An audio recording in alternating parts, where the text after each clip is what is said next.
your schedule. Start your career path or change direction to a new profession today. Iona graduate students earn degrees that command respect in the real world. Their expert academic advisors and personalized graduate programs will enable you to move your career and the world in a positive direction. Information sessions are on February 10th at Iona's New Rochelle campus and February 12th at their Rockland campus. For more information, visit iona.edu/graduate or call 800-231-IONA. It's about 5 p.m. So you know what time it is. The Trifecta Live on WICR. WYM Radio. Yeah. All right. Well, it's your host, Paris Haven. Introduce yourselves, my gentlemen in the back. Matt. That's my name. Oh, my God. Hey, Jeremy.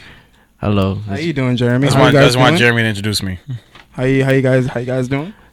I'm good. How are you? I'm all right. How was your break, boy?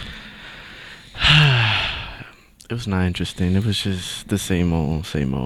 You know, just chill in the house, do nothing, look at the sky, and repeat the cycle the next day. Were you doing a life cycle back there? Basically. Life cycle. All right. Well. How was your break, Matthew? I turned up with my man Brent. Oh. Shout out to my cousin Brent. It was his birthday on Thursday. Oh. Hey. We went to Webster Hall and got lit. It was a great time. We got to see Freddie Watt perform. No, we did not, unfortunately. Freddie Watt didn't get to see himself perform. So he didn't get to say, hey, what's up, hello? No, he didn't, because he decided it would be cool if he comes at 4 o'clock when Webster Hall is about to close at 4:30. So by that time, we were all like dehydrated and we just wanted to leave. And by the time we left across the street, we hear him performing upstairs on the fourth floor. And nobody was trying to stay that long to see Freddie Watt perform because he's a C-list performer. So no. He's a C-list rapper. We don't know how he's a performer. He probably is a good performer, but I don't want to hear him perform Trap Queen 5 times in a row. Anyways. Yeah, exactly. So moving on to the show, the program. You know, the other day I was thinking about how fashion has changed during the course of the couple of years that has passed. And one thing I look back to is the old swag era. That being the 2010 to 2011 era of dressing, back when Tumblr was really, really, really bad. Really bad. It was really bad. It was really corny with a whole bunch of quotes and everything. That was around like 2012, 2013. No, it was definitely 2011. Not so much 2010. Like 2010, people were still on Facebook. But 2012. I'd say 2011, 2013. Well, you know. That's when Tumblr was really big. Okay, but still. Nonetheless, back then, it was really weird. You guys used to dress up like that? With snapbacks and denim vests and varsity jackets with chains and all that. I mean, I don't consider. You have to. It depends on what you specify as, like like that, because you could dress in like a denim vest and stuff and snapbacks. Cause I still wear snapbacks. That was when people had them all together and like with the quotes and the little hand gestures and all that stuff. Let me talk about the trendy style of fashion back in 2010, 2011, where people wore a lot of pins. Yeah. Are you talking about that? Like, I remember that. Yeah. Or people wore a lot of pins, or people wore a lot of cheetah print and stuff like that. Yeah. Well, yeah, I know. One of my. If you're talking about that, then no, I didn't start really caring about how my personal, not much personal appearance, but I didn't really start caring about how I dressed or about fashion until about when I was 17. Yeah, one of my friends, he goes by the name Kevin. No, not Kevin. Well, Marco. There we go. That's his like secret name, undercover name, Kevin. No, not Kevin. They know me as Kevin on the streets. Just Marco. Yeah, I know Marco. I know. But, Marco's cool. He used to wear these pins that on his denim jacket that I don't know. Supposedly, if you had them, you was like, I wouldn't say considered cool, but it was like in fashion at that time, And like I always asked him, "Oh, bro, how can I get one and stuff?" And it's like, "Oh, you have to like meet up." Like he made it seem like he had to meet up with a group or something in Soho and just Soho meetups. Yeah, and like do like promotions and stuff, and they give you these pins and there's like a whole bunch of other things. It's like just to wear a pin, like come on. Yeah, it was a lot of it was a weird time, and also I remember a big thing back then was the Bulls. Like everybody who didn't even watch basketball loved and idolized the Bulls around that time as well. You guys remember that? Yeah. Not really. My school was mostly the Knicks. Because the 2011 season around the time they got Carmelo. Oh yeah, that's right. But that's when Knicks got buried. That's when everyone jumped in that bandwagon. Yeah. Like for my school, people liked the Bulls for Derrick Rose. I'm a basketball head. I went to for you guys who don't know, I went to all boys school, All Hallows, and so I knew a lot about what guys liked back then. In terms of what was trendy and stuff like that. I know a lot of guys were obsessed with the Knicks. I mean, they weren't talking about them a lot in sophomore year, but by the time junior year came around 2011-ish, that's when they got Carmelo Anthony, the superstar. The Knicks finally got a superstar, and everybody loved the Knicks. And everybody's a diehard Knicks fan. It kind of drove me crazy because I was a Heat fan. I had to hear all the Knicks fans talk about how amazing and how much they love Carmelo Anthony and how much they think about him at night before they go to bed and all the other stuff. So yeah, that was the big trendy team to follow. Yeah, I remember. I used to me personally back in those days, I was just all about vintage jerseys and jackets and stuff like that. I used to buy vintage starter snapbacks a lot. I used to wear my denim jacket a lot. I kind of wanted to distress it and even sew patches on it and stuff like that. Thank God I didn't go that far to do that. Then there was the MCM bags. I remember everybody was trying to get one of those. I don't know if you guys Man Crush Monday bags? No. I was just gonna say that. No. See, you guys are not here, but yeah. Anyway, yeah, you guys are not here. Anyway, I got a story. That's such a light skin thing. Have an MCM bag. it was because Chris Brown and Tyga used to be on that, and then it just surfaced its way to Tumblr, and then people had fake MCM bags. Well, I remember one kid in our school actually had a fake one, Jeremy. Cool. I'm not gonna call him out. I'm not gonna be a chatty patty. I'm gonna keep it a stack and two. I have no idea what an MCM bag is. I only care about bags. I'll show you after the show. But anyway, let's get into another story. This is a story I found out over the weekend. It's actually kind of crazy. I'm pretty sure you guys are familiar with the Dark Knight shooter. Yes. Back in 2012. Well, his mother actually is going to come out with a book, and it's titled "When the Focus Shifts: The Prayer Book of Arlene Holmes," his mother. In the book, she speaks about her life post the shooting in 2012 that killed 12 people and injured over 70 during the showing of the film in Aurora, in Colorado.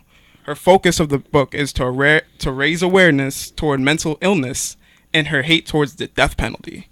So you guys know that Holmes is actually, one of those cases where the murderer has to have a mental issue. Yeah. That's his that's sort of not the government's, but his justification for his actions. Now, do you guys agree? Justification? With, that whole mental, yeah. You mean that his defense was that's his legal team's defense. Yeah, legal team's defense. What? Well, Jerry, want to go first? I take a psychology criminal minds course. Can I say one thing? Can I ask? So, they have a mental disorder, disease or something? This guy, James Holmes? That's the thing. His mother says he does. Okay. So did you specify what? Yeah. No. Not that I remember reading. Okay. The article just basically said that he has some they shouldn't charge him because he has mental illness, so he shouldn't be held accountable for his actions. Now, I wish I knew exactly what mental issue was. I'm sorry that I don't.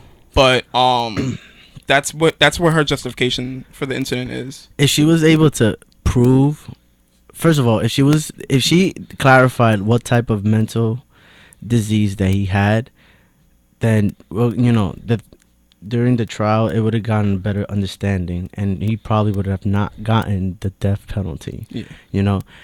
Because if he's suffering from some type of mental disorder, then it's safe to say, he didn't know his actions. He didn't know how bad it was. That's the defense she could have had raised during trial. Now, the fact that it doesn't state what type of disorder or mental disease that he has, which is why it led to him being put under the death penalty, and what was I gonna say? And yeah, if she was able to prove that he had a mental disorder or mental disease, then, like I said, he would have gotten off the death penalty. She would have to provide evidence, as in, papers from doctors saying that, oh, he goes to frequent doctor visits because he's suffering from some type of mental disease and all that. And yeah, with all that, probably would have not let him to get the death penalty. Well, well, to get a little well, for you guys who don't know, I take a psychology of criminal minds course where we learn all about the intent of criminal minds and what makes a criminal. And essentially, to give a little backstory behind criminals, tend to this isn't like universal, but most criminals tend to have a low arousal threshold, whereas most people can have fun, get aroused from having fun, whether it be going out with your friends, going to parties and stuff like that, meeting somebody, relationships. Criminals tend to have a lower threshold of arousal. They need a lot more to feel some sort of excitement. So usually they need to fight people or something like that, or maybe shoot somebody or something like that to feel that level of excitement that they really can't feel during everyday activities. And what I see, that I'm not going to diagnose him, I'm not a psychologist, but what he seems to have is some sort of antisocial disorder. And I know a lot of people are misconstrued where they think antisocial disorder is, you just don't talk to people.